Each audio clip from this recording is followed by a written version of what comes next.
અને આ શું હોય છે આપણું? એટલે આપણે જે બટેકાનું તીખું શાક જેવું કહેવાય છે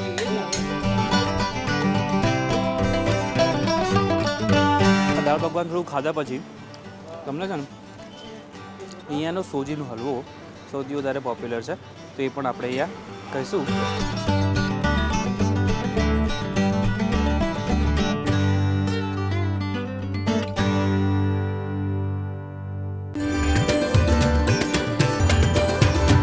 Welcome to KaviKayakya.com. Hello food family, કેમ છો? હું છું આપનો હોસ્ટ રોની મોદી. અત્યારે ગુજરાતના અમદાવાદ શહેરની અંદર મુલાકાતે આવેલા છે. આપણે ગાંધીનગરના વિડીયો તમે જોયા, માણેક ચોકના વિડીયો જોયા, અમદાવાદના બે ચાર એવા વિડીયો મેં અહીંયા શૂટ કર્યા છે, કેમ કે અમે એક દિવસ અહીંયા રોકાયા હતા. હું જ્યારે કદાચ અમારે ઇલેક્ટ્રિકનું બધું જ્યારે કામ હતું ને, તો હું હંમેશા રિલીફ રોડ ઉપર આવતો. રિલીફ રોડ ઉપર મિનિમમ મારા ખ્યાલથી 5 થી 6 એવી વેરાયટીઓ છે. આપણે આખી રિલીફ રોડની સિરીઝ સ્ટાર્ટ કરી છે. 5 વિડીયો મેં શૂટ કરવાનો છું. તો પહેલી એ જગ્યા ઉપર કદાચ મારા ખ્યાલથી કમલેશભાઈએ પણ વિડીયો બનાવ્યો છે આ જગ્યા ઉપર. મેં આ જે જગ્યા તમે જુઓ છો ને, કે સવારે 6 વાગ્યાથી લઈને 11 વાગ્યા સુધી ફૂલ ગરદી હોય છે. ત્યાં મળે છે સ્પેશિયલ અહીંયાના દાલ પકવાન. જે સિંધી લોકો જે હોય છે કોમ્યુનિટી, એ અહીંયા બજાર છે, અહીંયા હોલસેલનું માર્કેટ છે, સૌથી વધારે ખાવાનું એ પસંદ કરતા હોય છે. 11 બપોરો થઈ ગયું છે એટલે આ માર્કેટ ખુલી ગયું છે, તો 3 વાગ્યા સુધી અંદર એમનું જો શોપ ચાલુ હોય છે. આ જગ્યા ક્યાં આવી છે એક્ઝેક્ટ તમને સમજાવી દઉં છું. રેવડી બજાર કહેવાય છે, અને પોસ્ટ ઓફિસ છે, અને પોસ્ટ ઓફિસની બાજુની ગલીમાં તમે અંદર જજો તો તમને આ જગ્યા મળશે. તો ચલો તમને હું બતાવું અહીંયાના દાલ પકવાન કેવા મળે છે. બહુ જ વધારે એક્સ્ટ્રા ક્વોન્ટિટીની અંદર બનાવે છે. આવી જાઓ મારા જોડે.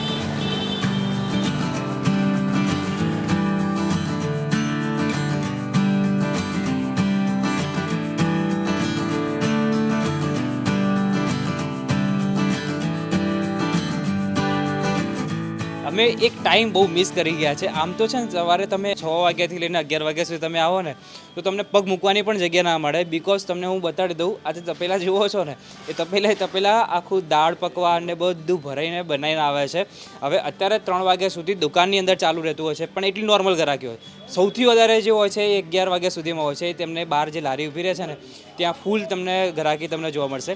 અત્યારે અમારા ટાઈમ અભાવના કારણે અત્યારે અંદર આવ્યા છે, તો એમના ઓનર સાથે આપણે વાતચીત કરીએ કે કેટલા વર્ષ જૂનું છે અને શું પ્રાઇસની અંદર કેટલા રૂપિયા તમે એ વસ્તુ આપણે સર્વ કરે છે એ પણ જાણીએ.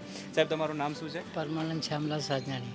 ઓકે. અને આપણે આ માર્કેટ છે, અહીંયા મોટાભાગે જે સિંધી લોકો જો કહેવા જઈએ, અને તમારી આ જે દુકાન છે એ કેટલા વર્ષ જૂની છે, અને કેમ સૌથી વધારે તમારું પસંદ કરે છે? 45 વર્ષથી. 45 વર્ષ જૂના છે. બરાબર. અને સૌથી વધારે અહીંયા દાળ પકવાન તમારા ખાવાનું કેમ પસંદ કરે? માલમાં ટેસ્ટ હોય તો જ આવે ને ગ્રાહક. અચ્છા, તમે સ્ટાર્ટ કર્યું કે તમારા ફાધરે કર્યું? ના, મારા મતલબ દાદાજીઓ દાદાજીએ સ્ટાર્ટ કર્યું હતું. ત્યાં કેટલા સમયથી સ્ટાર્ટ કર્યું હતું પહેલાં? 1975 થી છે તારે. કેટલા રૂપિયાની આપતા હતા એ સમયે આપણે? 3 રૂપિયા પ્લેટ આપતા હતા. 3 રૂપિયામાં. બરાબર. અત્યારે શું પ્રાઇસ છે આપણાની? 40 રૂપિયા. 40 રૂપિયા.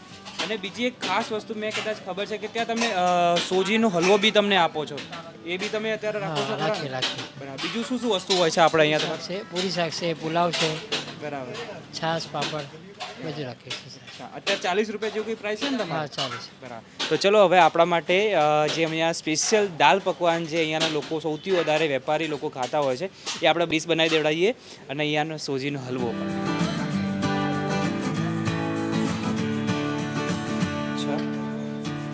આપણે શેની દાળ બનેલી હોય છે? ચણાની સાહેબ. ચણાની દાળ હોય છે. બરાબર.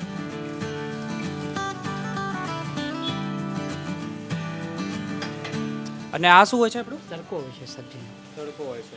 એટલે આપણે જે બટેકાનું તીખું શાક જેવું કહેવાય છે એ. આ મારા ખ્યાલથી ખાટી ચટણી તમારે બનાવો છો એ જ હોય છે ને? કદાચ. હા, રાઈટ. વાહ. અને આ મરચા અને ડુંગળીનું કચુંબર. ક્યા બાત છે.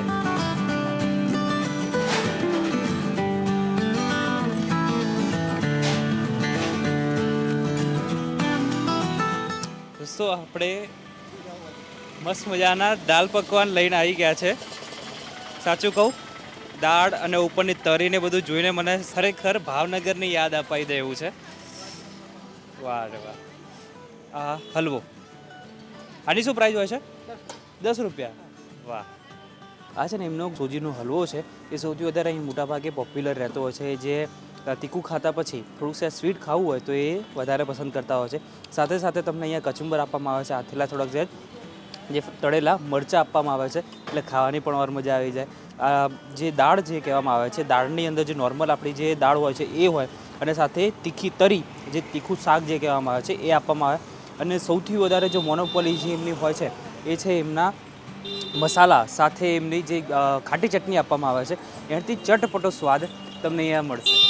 બરાબર, તો આ જગ્યાનો સમય તમને પહેલાં જ સમજાવી દઉં છું કે 6 વાગ્યા લઈને 11 વાગ્યા સુધીમાં તમને બહાર લારી જોવા મળશે, અને 11 વાગ્યાથી લઈને 3 વાગ્યા સુધીમાં તમને અહીંયા રેવડી બજારના અંદરના ભાગમાં શોપની અંદર તમને જમવા મળશે. તો ચલો હું અહીંયાનો ટ્રાય કરી લઉં. સૌથી ફેમસ એવા અહીંયાના દાળ પકવાન. આ સમથિંગ 40 થી 42 વર્ષ જૂના છે. હું તો અહીંયા જ્યારે પણ અવારનવાર જ્યારે આવતો ને, મારી કોલેજ હતી ત્યારે ઇલેક્ટ્રોનિક કોમ્યુનિકેશન મેં એસી એન્જિનિયરિંગ કરેલું છે, તો અહીંયા જ અમારી બધી જેટલી શોપ છે ને, આખા ગુજરાતમાં જેટલી બી વસ્તુ જે મળે ને અમે કમ્પોનન્ટની, એ અમને અહીંયા મળતા. એટલે જ્યારે અમે નાસ્તો કરવો હોય ને તો અમે આ દાળ પકવાન ને બધું ખાતા.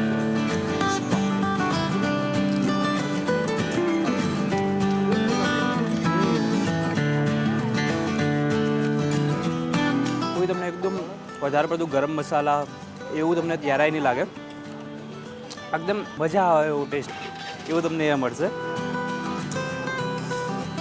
વાહ,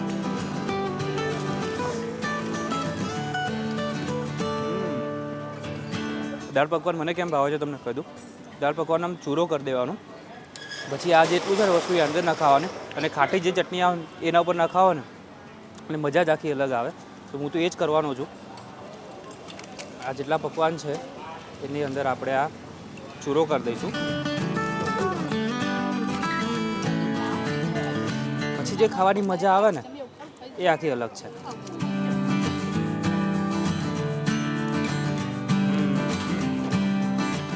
હવે આના ઉપર થોડીક સેજ અમે ડુંગળી નાખી દો. મને દાળ પકવાનના નામે તો ખાલી એક જ જગ્યા સૌથી વધારે યાદ આવે ને, તો મારા પાટણના ફાટક જે જોડે છે ને, કુણાલ ચોકડી જોડે જે આપણે વિડીયો બનાવેલો છે, ત્યાંના દાળ પકવાન સૌથી વધારે મને પસંદ આવે છે. જો હવે સાચી દાળ પકવાનની મજા હવે આવે.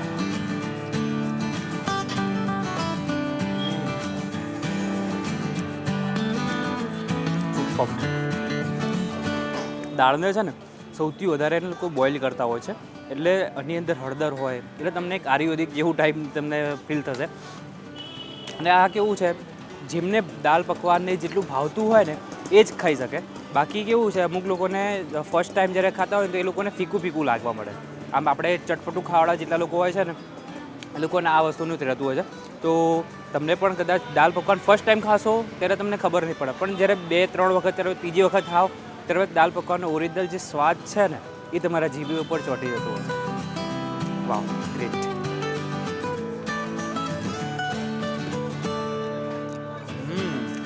આ દાળ પકવાન થોડું ખાધા પછી તમને છે ને અહીંયાનો સોજીનો હલવો સૌથી વધારે પોપ્યુલર છે, તો એ પણ આપણે અહીંયા કહીશું એઝ અ ડિઝર્ટ તરીકે.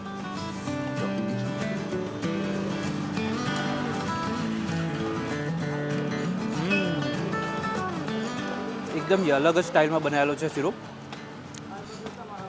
આ શીરાની પ્રાઇસ છે 10 રૂપિયા. 10 રૂપિયાની અંદર તમને આ વસ્તુ આપવામાં આવે છે. દાળ પકવાન છે એના 40 રૂપિયા છે, એટલે 50 રૂપિયાની પ્લેટની અંદર તમે આટલું વસ્તુ લઈ શકો છો. મારા ખ્યાલથી તમે 2 જણા કે 1 જણા ગમે આવો ને તો એટલી મજા આવી છે. તમે ફ્રેન્ડ સર્કલ સાથે ગમે ત્યારે કાલુપુર જતા હોય, આવતા જતા હોય ને, તો આ જગ્યા ઉપર આવવાનું ભૂલતા નહીં. મને તો ખૂબ જ મજા આવી ગઈ છે. હજી કાલુપુર રેલવે સ્ટેશનથી લઈને લાલ દરવાજા સુધીમાં જેટલા પણ ફૂડ છે ને એની આખી સિરીઝ મેં બનાવી રહ્યો છું. એટલે નેક્સ્ટ કાલે વિડીયો એવો જ યુનિક આવવાનો છે. એની ચાટ સારામાં સારી છે. અહીંયાની 35 રૂપિયામાં પાઉંભાજી આપવામાં આવે છે, જે સૌથી વધારે જેટલા અહીંયા વેપારી લોકો છે, અહીંયા હોલસેલ વેપારી છે, શું જમતા હોય છે એ જગ્યા તમને માટે લઈને આવ્યો છું. આ અંદરની જગ્યાઓ છે એ તમને મોટા ભાગે બીજા યુટ્યુબના વિડીયો અમદાવાદના જેટલા ફેમસ છે એ તો બતાવતા જ હોય, પણ હું આજે તે ગલી ખૂચીમાં જે સૌથી વધારે ફેમસ છે ને એ તમારા માટે લઈને આવ્યો છું. તો ચલો, મને તો આ મું મીઠું કરી લીધું છે. હવે તમારે ખાલી આ સબસ્ક્રાઈબ કરીને મું મીઠું અમને પણ કરાવી દો, જેનાથી અમને પણ થોડું ઘણું મોટિવેશન મળે. તો નવા વિડીયો સાથે કાલે મળીશું. તમે જો કદાચ અમદાવાદના રહેતા હોય તો જરૂરથી અમારી ચેનલને સબસ્ક્રાઈબ કરો. નવા વિડીયો સાથે મળીશું. જય હિન્દ, રાધે રાધે.